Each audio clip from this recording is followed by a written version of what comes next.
네, 사랑하는 신길동 교회 성도 여러분 반갑습니다. 네, 저는 베트남에서 사역하고 있는 이한별 선교사라고 합니다. 네, 오늘 말씀을 이렇게 좀 나누면서 선교 사역을 나누게 됐는데 이렇게 불러주셔서 감사하고 또 이렇게 선교 사역을 같이 나눌 수 있게 돼서 참 하나님께 감사합니다. 오늘 말씀은 여러분들이 너무나도 잘 아는 말씀이에요, 그죠? 그래서 이 시간 저는 이 예수님께서 공생의 마지막 밤에 십자가의 죽음을 앞두신 상황에서 예수님께서 보이신 한 장면을 함께 묵상하면서 몇 가지를 나눠보고자 합니다. 먼저 예수님은 제자들과 마지막 만찬을 하시는 중에 놀라운 행동을 하십니다. 그것은 바로 제자들의 발을 씻기신 것입니다. 식사 중에 갑자기 일어나셔서 겉옷을 벗으시더니 수건을 허리에 두르시고는 제자들의 발을 씻기신 겁니다. 이제 죽음을 앞두고 있는데 이렇게 한다라는 게 쉬운 건 아닌 것 같아요. 그런데 예수님께서 놀라운 일들을 이렇게 하셨습니다. 당시에 발을 씻겨주는 일은 가장 낮은 종이 하는 일이었습니다. 그때 당시에 가장 낮은 종이나 하던 일이었는데 예수님께서 그렇게 발을 씻기는 행동을 보이셨다라는 거예요. 그때 당시에는 여러분 지금처럼 자동차 혹은 오토바이 이런 교통수단이 전혀 없어요. 그러면 전부 다 어떻게 했을까요? 걸어 다녔겠죠. 그러면 걸어 다녔는데 또 길은 어땠을까요? 지금처럼 잘 포장되어 있는 아스팔트 길이었을까요? 그렇지 않았겠죠. 흙바닥에 자갈이 있고 먼지가 날리는 그런 아마 길이었을 거예요. 그런 길을 다니던 사람들, 제자들의 그런 발을 닦아 주신 거예요. 그런데 가장 더러운 부분이 발이었을 것 같아요. 근데 그 발을 닦아 주셨다라는 거예요. 그러면 주님께서 왜 이 일을 하셨을까요? 왜 십자가 죽음을 앞두고 이토록 작고 낮은 섬김을 행하셨을까요? 마태복음 20장 26절에서 28절에 보면 너희 중에는 그렇지 않아야 하느니 너희 중에 누구든지 크고자 하는 자는 너희를 섬기는 자가 되어야 하고 너희 중에 누구든지 으뜸이 되고자 하는 자는 너희의 종이 되어야 하리라. 인자가 온 것은 섬김을 받으려 함이 아니라 도리어 섬기려 하고 자기 목숨을 많은 사람의 대속물로 주려 함이니라. 아멘. 누구든지 크고자 하고 으뜸이 되고자 하는 자는 섬기는 자가 되어야 된다고 성경에서는 말하고 있습니다. 또 빌립보서 2장 5절에서 8절 말씀에는요. 너희 안에 이 마음을 품으라. 곧 그리스도 예수의 마음이니 그는 근본 하나님의 본체시나 하나님과 동등됨을 취할 것으로 여기지 아니하시고 오히려 자기를 비워 종의 형체를 가지사 사람들과 같이 되셨고 자기를 낮추시고 죽기까지 복종하셨으니 곧 십자가에 죽으심이라. 하나님과 동등되어 권위를 세우시는 게 아니라 자기를 낮추신다라고 이야기하십니다. 이것이 우리를 향한 예수님의 마음이지 않을까 싶어요. 여러분, 예수님은 자신이 누구인지 아셨습니다. 13장 3절에 보면 예수는 아버지께서 모든 것을 자기 손에 맡기신 것과 자기가 하나님께로부터 오셨다가 하나님께로 돌아가실 것을 아시고 라고 말했습니다. 예수님은 자신이 하늘의 권세를 지닌 분이심을 아셨습니다. 그런데 그럼에도 불구하고 그 권세를 내려놓고 종의 자세로 가장 낮은 자의 모습으로 제자들 앞에 무릎을 꿇으셨습니다. 여기서 우리는 중요한 진리를 알 수가 있습니다. 진짜 권위는요, 섬김에서 드러난다라는 것입니다. 예수님은 당신이 누구인지 아셨기 때문에 오히려 더 기꺼이 낮아지셨습니다. 두 번째로 예수님의 섬김은 조건이 없는 사랑에서 나왔습니다. 요한복음 13장 1절에 이렇게 말씀하십니다. 세상에 있는 자기 사람들을 사랑하시되 끝까지 사랑하시니라. 예수님은 제자들의 발을 씻길 때 가룟 유다가 예수님을 배반할 것임을 알고 계셨습니다. 모르고 계시지 않았잖아요, 그죠? 알고 계셨어요. 그럼에도 불구하고 유다의 발을 씻겨주십니다. 왜 그러셨을까요? 바로 예수님의 섬김은 조건이 없는 사랑이었기 때문입니다. 우리는 종종 섬기려 하는 대상이 저 사람 내가 섬겨도 되나? 이렇게 생각할 때도 있는 것 같아요. 그리고 뭔가 계산을 하기도 하고 그러면서 내가 저 사람을 섬겨야 되나? 라고 하면서 생각할 때가 있는 것 같아요.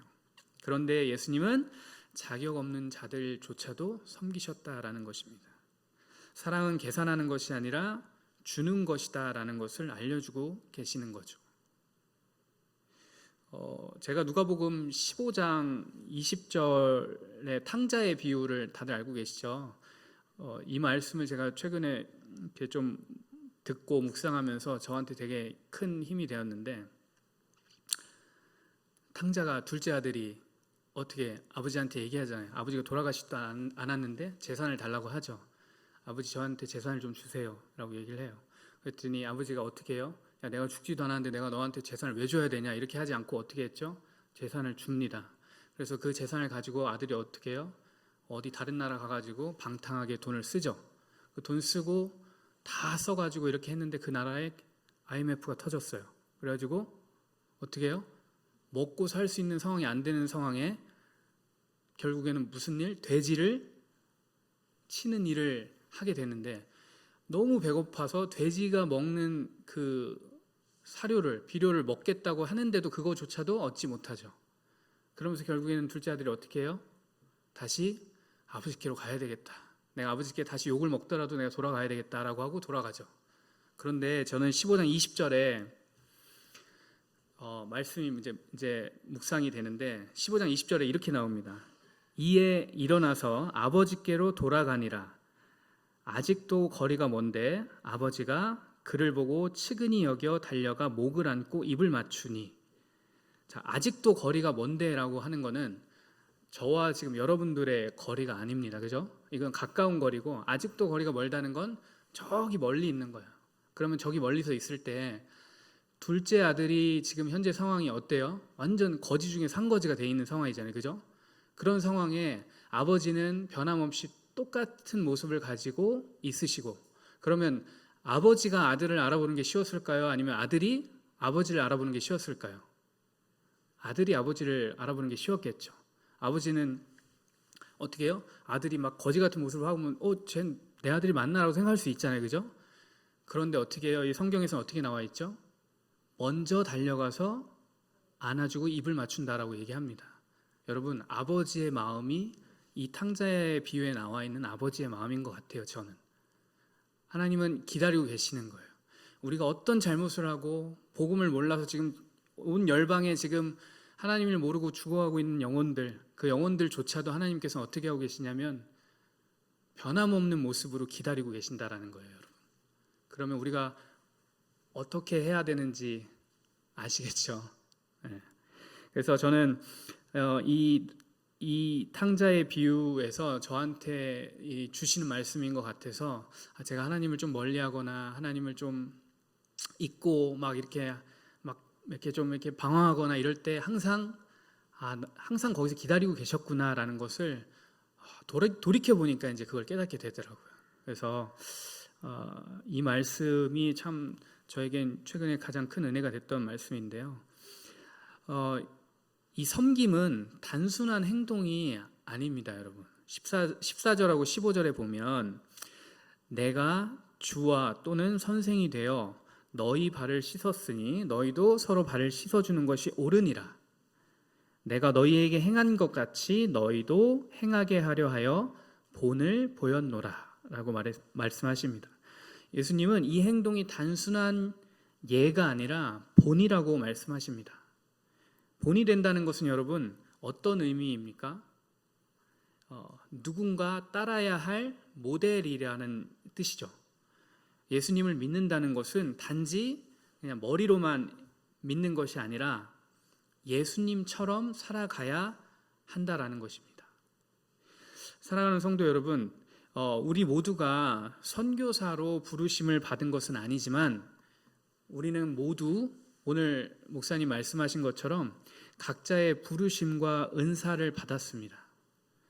꼭 선교지가 아니더라도 우리는 모든 민족에게 복음이 전해질 때까지 부르신 곳에서 각자의 위치에서 남은 과업에 동참하셔야 된다라는 것입니다. 그렇다면 어떤 모습으로 살아가야 합니까? 또 어떻게 복음을 전해야 합니까?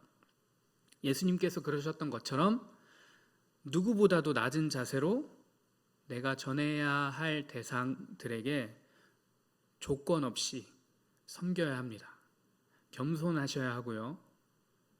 내가 드러나는 것보다는 하나님이 드러나야 합니다.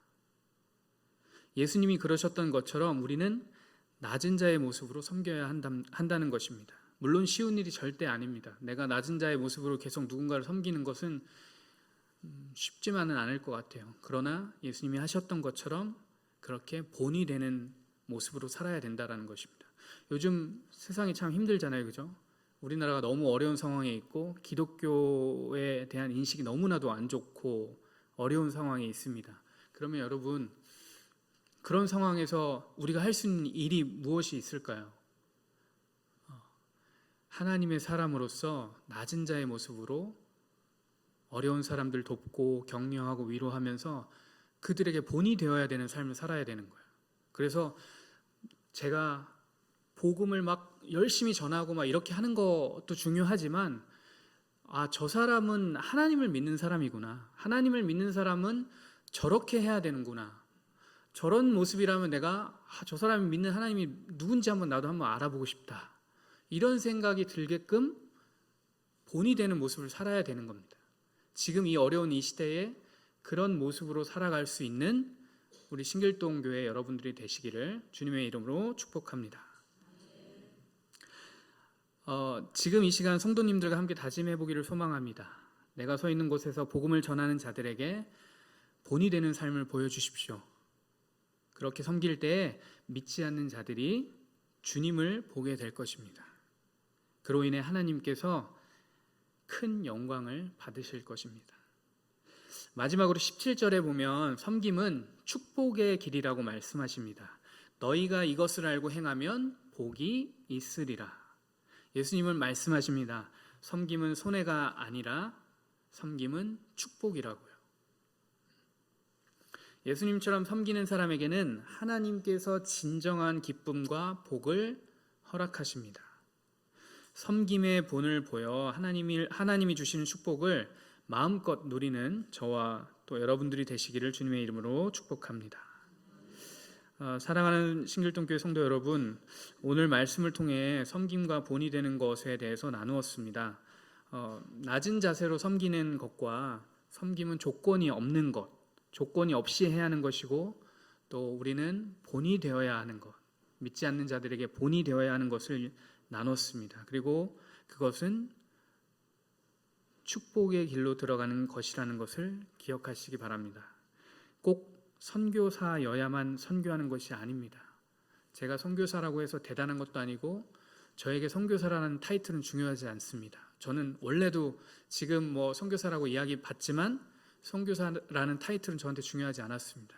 왜냐하면 하나님이 제게 주신 분명한 은사와 말씀이 있으셨기 때문에 그게 내가 선교사라는 타이틀이 아니었어도 저는 그 일을 해왔고 앞으로도 그렇게 할 것입니다.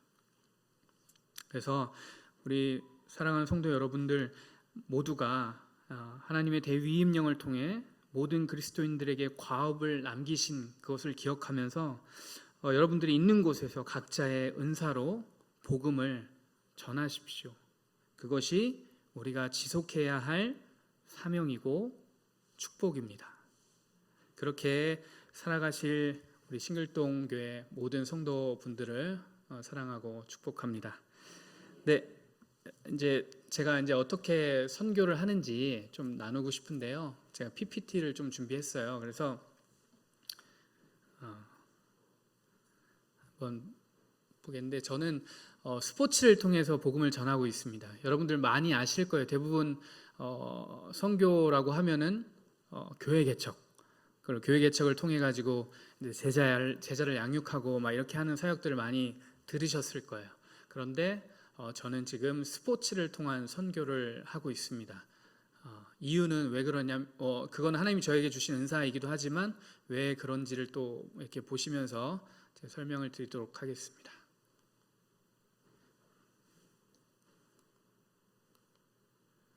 이걸 어디다 하면 되나요?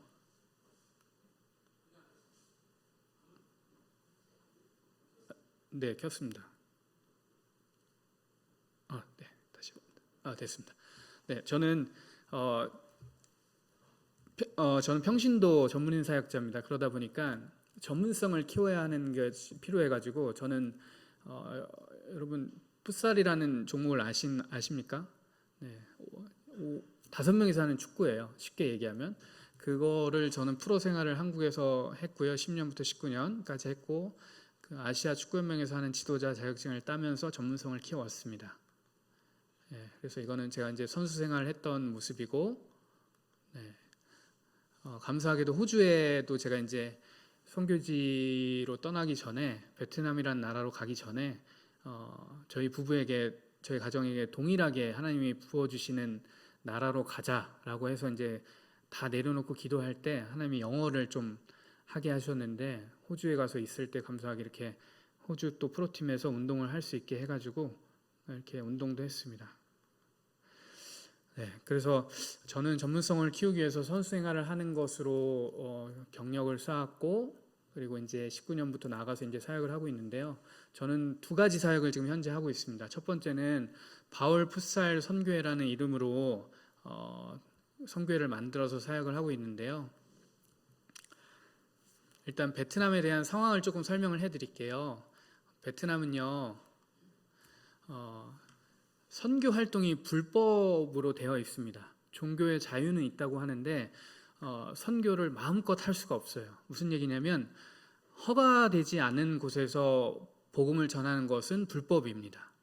뭐 예를 들어서 우리가 길에서 노방전도라고 하잖아요. 길거리에 가다가 하나님 믿으세요라고 하면서 이제 복음을 전했는데 그 사람이 만약에 거부 반응을 보이고 공안한테 신고를 하면 바로 추방당합니다. 그런 나라예요.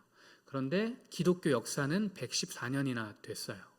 오래됐죠. 우리나라랑 좀 비슷하거든요. 그래서 오래된 거에 비해서 자 옆에 보면 기독교의 비율이 얼마나 되는 거지 나온 게 보이시죠? 1.5%라고 제가 이렇게 좀 높여서 썼어요. 근데 실제로 저희 선교사들은 1%라고 보고 있습니다. 자, 여러분 1%라는 수치가 어느 정도인지 좀 이렇게 감이 오시나요? 100% 중에 1%잖아요. 그죠? 그럼 우리나라로 치면 제가 뭘 비교해 볼 수 있을까 아내랑 좀 생각해 봤는데 여러분 천도교 아세요? 천도교? 잘 모르시는 분도 있고 아시는 분도 있을 거예요. 천도교가 뭐야? 뭐 이렇게 생각할 수 있잖아요. 그죠? 기독교가 1%라는 수치는 그 정도 수치라고 보시면 돼요. 물론 다만 예수님이라는 존재는 알고 있겠죠. 물론 성탄전도 크리스마스도 있고 이런 모든 걸 다 알고 있으니까. 그런데 여러분 기독교는 1% 정도밖에 되지 않는 나라가 베트남입니다. 어려운 나라고요. 신앙의 역사가 있습니다. 그래서 베트남은 사회주의인데요. 공산 치하의 고난을 이겨낸 신앙이라고 하는데 이 베트남 전쟁을 겪었잖아요. 그죠? 베트남 전쟁을 겪었는데 이 전쟁에서 크리스찬들이 많은 핍박을 받았어요. 많이 죽기도 했고 핍박을 받았는데 그럴 때 지하에 잘 숨어서 계속 신앙을 이어서 와가지고 지금까지 그래도 감사하게 1%의 성도들이 지금 열심히 이제 하나님을 믿고 있는데요. 그 어려웠던 시기들을 잘 겪고 지금 조금씩 이제 힘을 내고 있습니다. 네, 저는 제 선교의 비전은 베트남의 다음 세대들에게 스포츠를 통해 하나님의 복음을 전파하고 예수님의 제자로 양육하고 또 그 아이들을 복음을 전하는 제자의 삶을 살게 하는 것이 제 비전입니다. 그래서 이런 비전을 갖고 사역하고 있는데요. 네, 스포츠를 왜 스포츠 사역인가라고 할 수 있는데 아까 말씀드렸다시피 베트남은 창의적 접근 지역이라고 해요. 그러니까 복음을 마음껏 전할 수가 없기 때문에 목사 선교사로 들어가서 복음을 전하는 게 쉬운 나라가 아니에요. 그래서 내 신분이 목사라고 하면 일단은 나라에서 위협적으로 생각하고 있기 때문에 항상 조심해야 되는데 스포츠라는 어떤 매개체를 통해 가지고 복음이 들어간다라는 것이 훨씬 더 접근하기가 쉬운 거죠. 그래서 스포츠를 통해 가지고 복음을 전하고 있고요. 그래서 저는 결국에는 선한 영향력을 끼칠 수 있는 사람을 만들어내는 그런 크리스찬 선수를 만들어내는 것이 이제 제 가장 큰 이제 비전 중에 하나인데, 예를 들어서 박항서 감독을 제가 이렇게 사진을 해놨는데, 박항서 감독님 아시죠? 베트남에서 이제 국가대표팀 감독, 축구 대표팀 감독을 맡으셨었는데 베트남의 아버지라고 불려요 요즘에는. 그러니까 그만큼 영향력이 있는 사람이고, 박항서 감독님이 이제 게임 시작하기 전에 벤치에 앉아가지고 이렇게 두 손을 모으고 기도하는 장면이 이렇게 있는데, 항상 그렇게 하시는데 그 모습이 이제 카메라에 이렇게 찍히면 전국에 이제 그게 방송이 되겠죠. 그러면 저분이 하는 게 뭐지? 라고 궁금해할 수도 있고 또 따라할 수도 있고 아니면 관심을 가질 수가 있겠죠. 이렇게 하는 것이 무엇인지 아무리 몰라도 알 거예요. 그죠? 이게 기도하는 모습이라는 걸 알 거예요. 그러면 베트남 사람들 생각하겠죠. 박항서 감독님은 뭐 성당을 다니나 아니면 뭐 하나님을 믿나? 이 정도까지는 생각할 수 있을 것 같아요. 그러니까 근데 그게 복음을 전하는 것은 아니지만 큰 영향력은 있다라고 생각합니다. 그래서 우리가 인플루언서를 얘기를 하잖아요. 뭐 제가 축구를 하기 때문에 뭐 예를 들면 축구 선수 손흥민 선수는 다 알 거예요. 전 세계에서 가장 유명한 축구 선수인데, 손흥민 선수가 하는 모든 것들을 따라하기도 하고, 어린 아이들은 어떻게 해요? 축구를 시작하는 어린 아이들은 나 손흥민처럼 되고 싶어 이렇게 하는 게 있잖아요. 그러니까 그런 것처럼 그 영향력이라는 것이 굉장히 중요한데, 저는 이 베트남 다음 세대 아이들에게 신앙인으로서 또 좋은 영향력을 끼칠 수 있는 선수로 키워내는 것을 저는 좀 사명을 가지고 이제 하고 있는데요. 그렇게 스포츠라는 것을 통해서 저는 이렇게 사역을 좀 하고 있습니다. 그래서 이렇게 저는 사역을 이제 하고 있는데요. 아까 말씀드린 대로 클럽을 통해 가지고 아이들을 가르치고 전문성을 키우고, 그와 함께 더불어 제자 양육을 하고, 베트남은 말씀을 전하는 것이 쉽지 않습니다. 제가 할 수 있는 것이 아니라 허가되지 않고 그다음에 설교권이 없으면 한국 목사 선교사님들도 함부로 이렇게 설교를 할 수가 없어요. 그래서 그 현지 교회하고 함께 동역하면서 사역을 하고 있습니다. 그래서 저는 전문성을 이렇게 키워주는 일들 하면서 아이들 같이 케어하고 복음을 전하는 거는 현지 교회와 함께 할 수 있게끔 하는 사역들을 지금 하고 있습니다.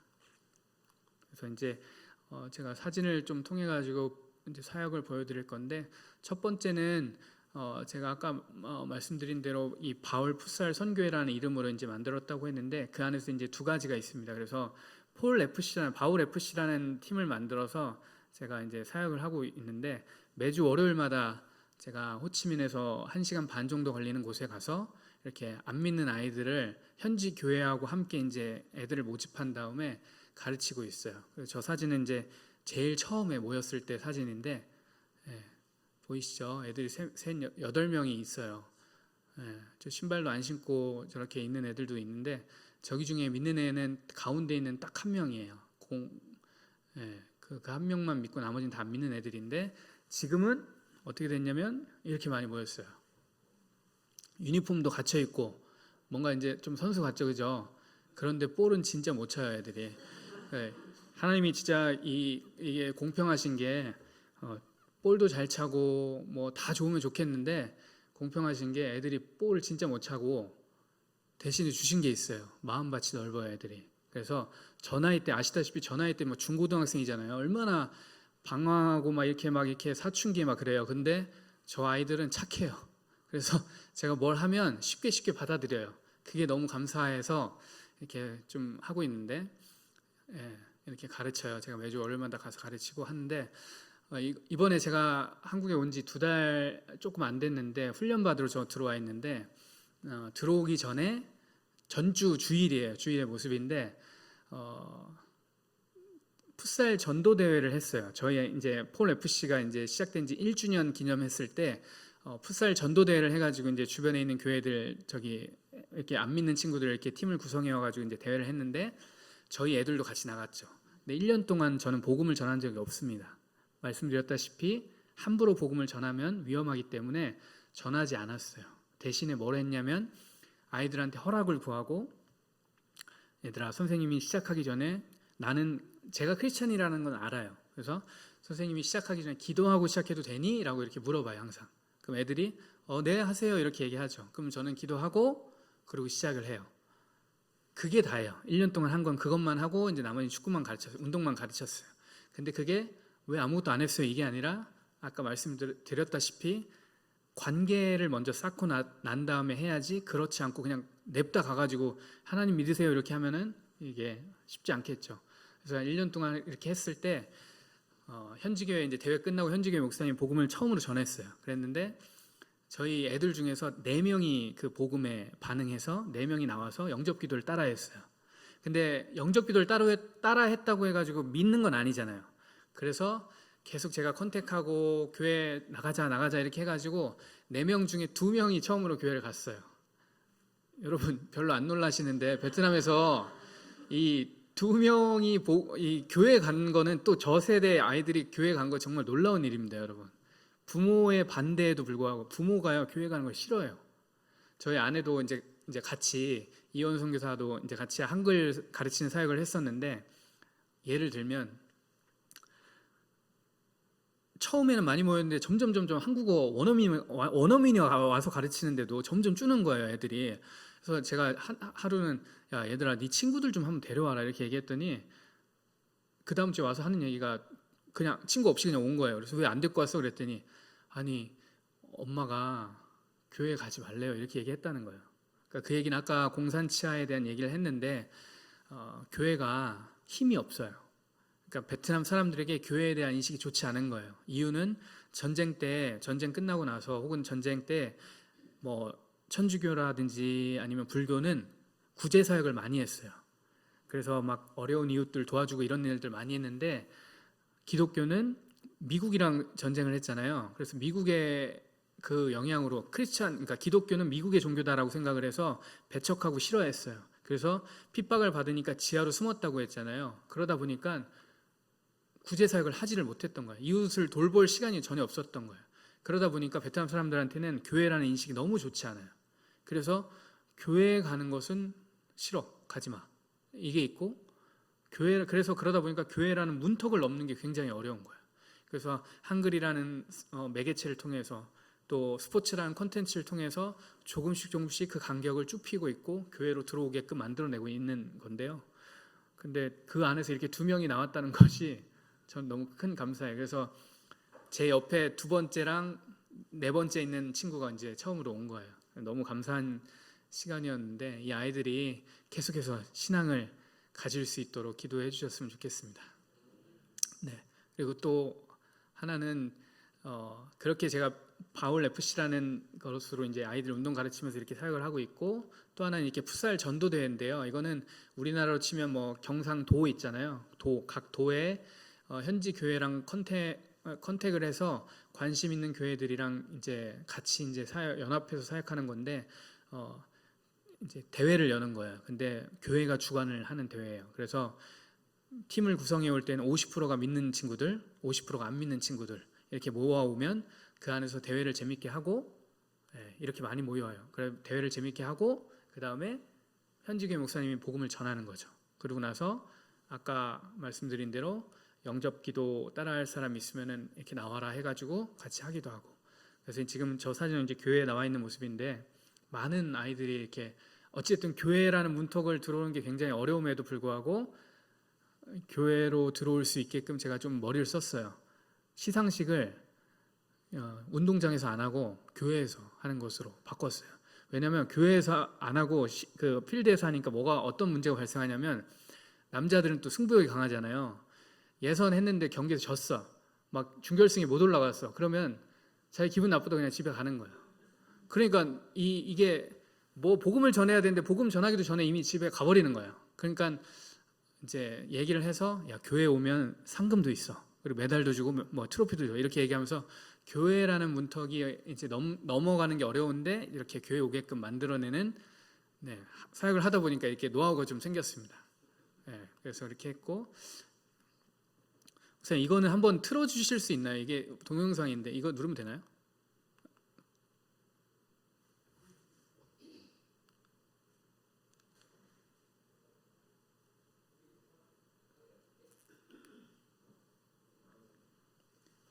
소리를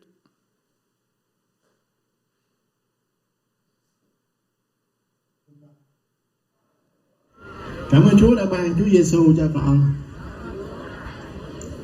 Con biết Chúa Giêsu chết vì tội của con.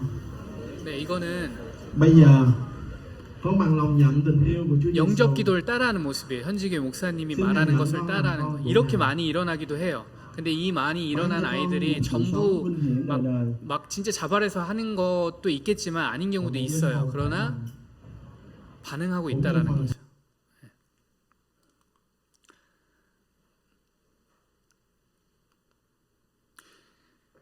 시간이 너무 오래 가면 안 될 것 같아서 이제 마무리를 할 건데, 저는 이렇게 두 가지 사역을 놓고 이렇게 하고 있고, 이 풋살 전도대회를 제가 19년도에 나가고 나서 그 이후에 이제 코로나 시기가 지나고 나서 제가 총 7개 성, 그러니까 7개 도죠, 우리나라로 치면 7개 도에 11번의 대회를 개최를 했고, 그 대회에 한 1000여 명 정도가 참여한 것 같아요. 다 숫자를 세보니까.